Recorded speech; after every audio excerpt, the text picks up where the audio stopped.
Alright, 13-ші сабағымызды бастайық. Біздің 13-ші сабақ Discord біздің жабық шатқа байланысты. Жалпы Discord жабық шаты сізге қалай көмектеседі және оның ішінде не білуіңіз керек деген тақырыпта. Бұл қысқаша айтатын болсақ, қарапайым тілде біздің Telegram немесе Instagram сияқты, WhatsApp сияқты жабық шат қондырғы сіз отырғызып аласыз.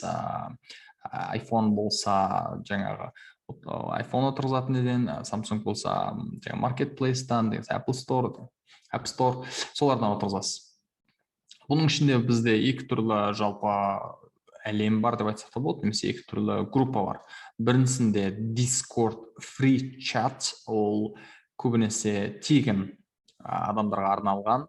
Бұның ішінде біздің студенттер болу мүмкін, егер ол студенттер тек инвестициямен айналысатын адамдар болса, өте түпкі жаңағы күрделі информациялар керек жоқ болса, ол кісілер тегін чатта отыра береді.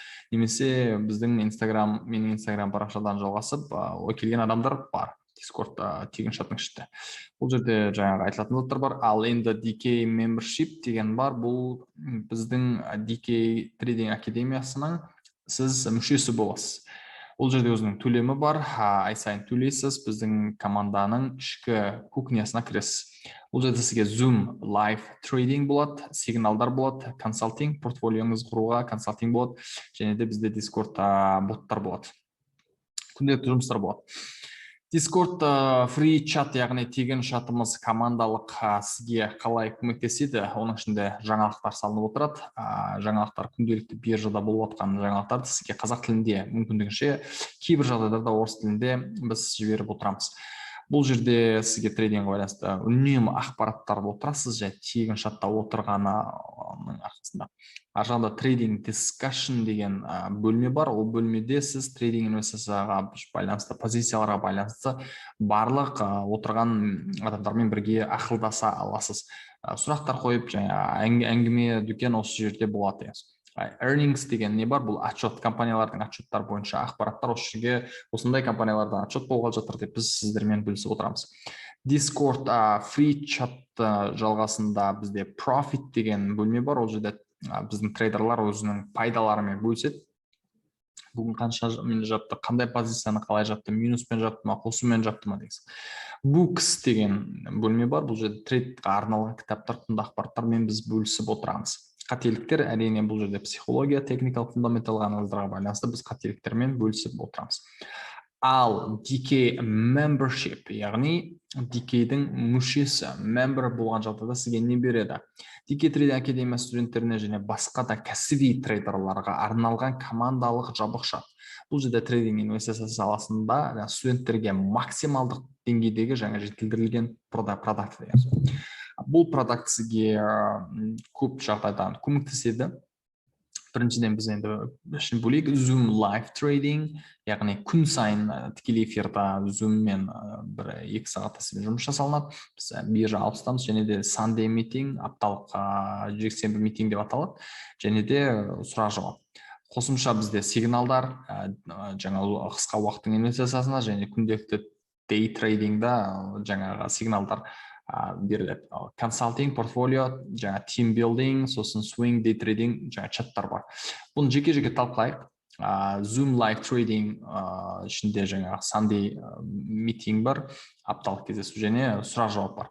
Бұл жерде сізге мен Думан Ерханат және біздің менторлармен күнделікті тікелей эфирда трейдинг жасауға, сізге техникалық және фундаменталық анализ жасауға, сұрақтар қоюға, жаңа позицияларды талқылау мүмкіндік. Бұл аптасына 5 күн биржа жұмыс жасайтын, 5 күн дүйсенбіден жұмаға дейін тікелей эфир, яғни. Биржаның ашылу уақыты Нью-Йоркпен жүретін болғандықтан біз көбінесе соған бағынамыз, бірақ та бағынғанның сыртында біз аптасына 5 күн биржа ашылған уақыттан жобамен 30-45 минут бұрын биржа біз ашылып, оның алдында сізге жабық чатта барлығын біз береміз, және де сізбен 2 сағаттай жобамен бірге біз 1 сағат, 2 сағат, 1 сағат жарым 2 сағатта сізбен кәдімгідей болып бүткіл жаңалықтармен бөлісіп біз экранымызды сізге дәл осы көрсетіп отырған сияқты көрсетіп бірге талқылай отырып позицияларды ашып жабамыз. Мүмкін сіз бізбен бірге трейдтарды ашып жабасыз, немесе сіз сұрақтар қоясыз, біз көмектесеміз, бір командалық жұмыс жасаймыз деген сөз. Сіз яғни жалғыз трейдер ешқашан жасамайды екенсіз. 3 күн дей трейдинг болады бізде көбінесе. 2 күн swing трейд болады. 3 күн дей трейдинг ол көбінесе кешке, сол биржа ашылғанның алдында кәдімгідей дей трейдинг болады. Биржа ашылған сөмде 2 күн біз дүйсенбі және жұма күнін біз swing трейд қанадық.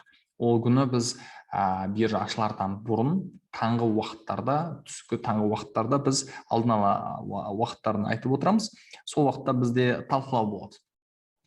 Swing трейдтарды ашамыз, жабамыз, немесе осы аптаға, осы күнге аптаға қарап отырған swing трейдтарды біз сол жерде анализдарын бәрін жазып, скриншот, суреттерін біз Discord жабықшатқа жібереміз яғни.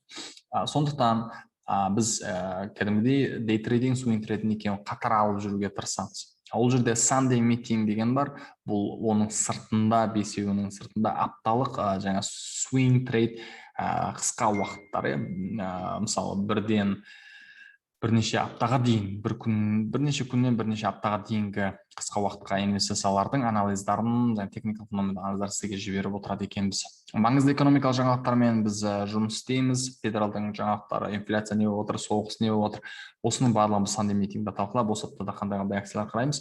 7-8 акция қарап, соған S&P 500, яғни SPY, немесе Nasdaq, QQQ, осыларға біз анализ жасап, жалпы биржаның негізгі түсінігін біз апта сайын алып дайындап отырады екенбіз. Бізде енді swing chat деген бар.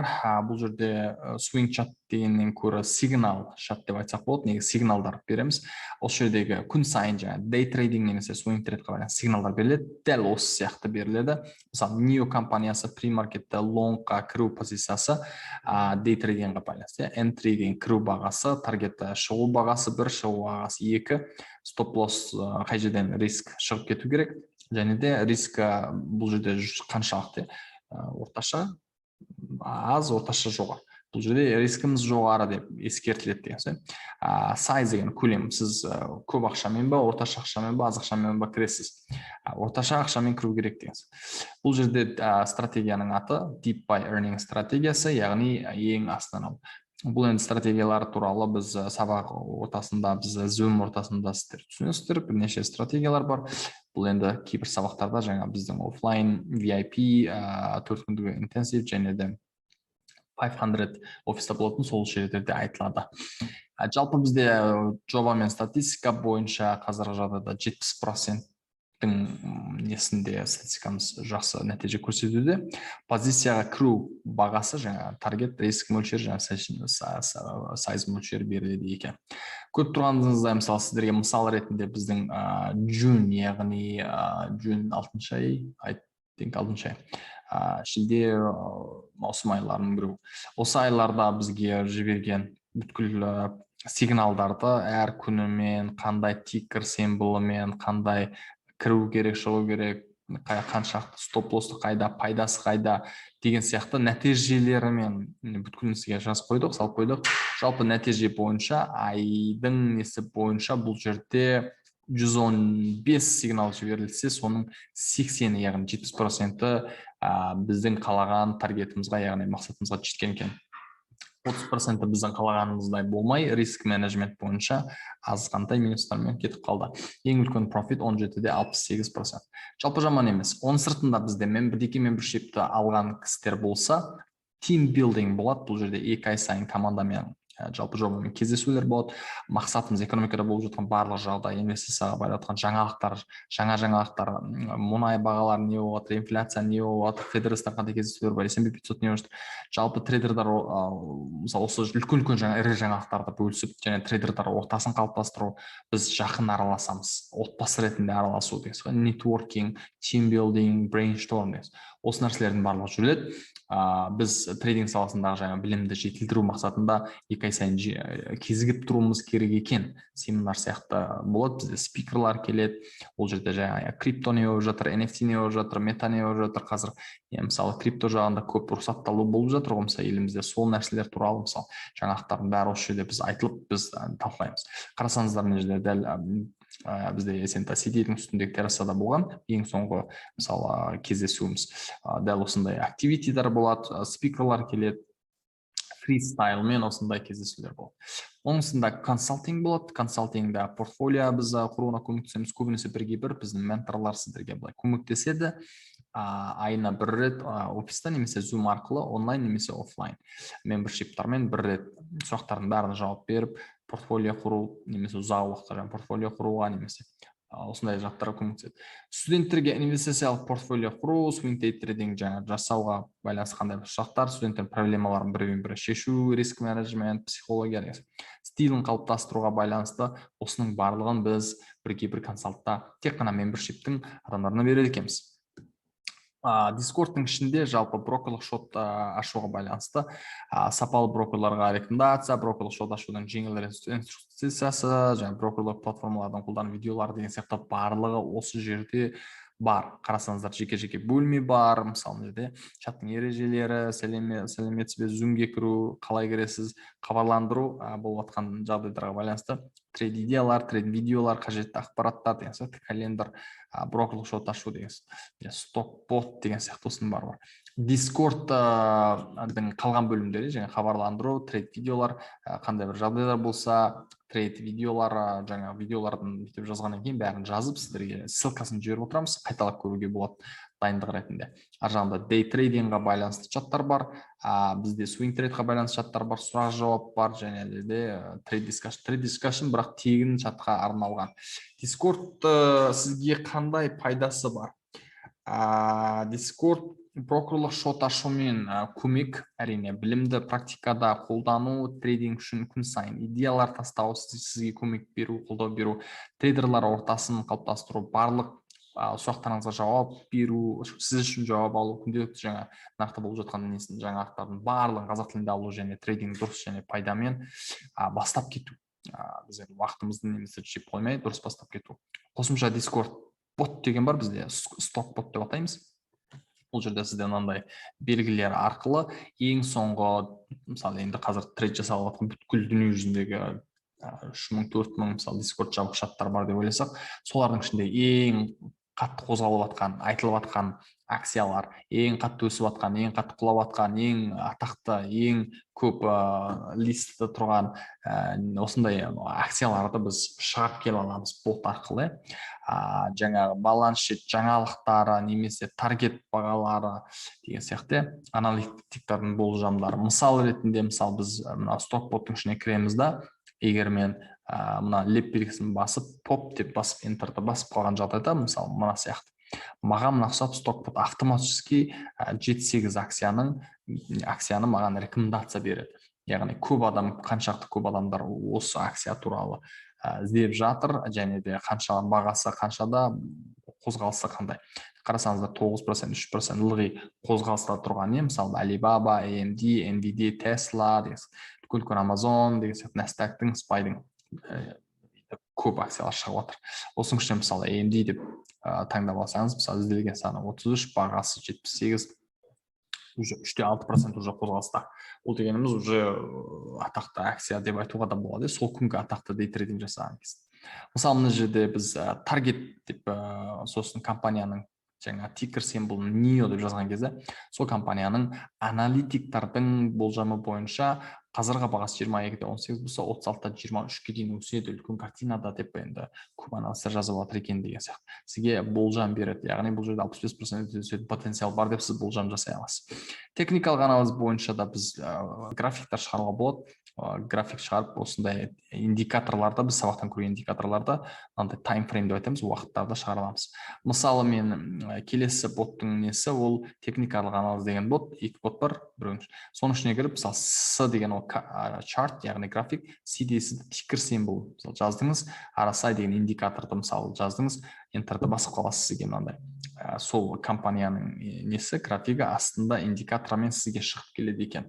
Сіз 1 сағатты таңдасаңыз, 1 сағат деп осына 1 дейсіз да H деген әріпті жазады екенсіз. Осы сияқты біз қолданамыз. Бізге енді қолдану осындай нелері ішінде тағы да берілген.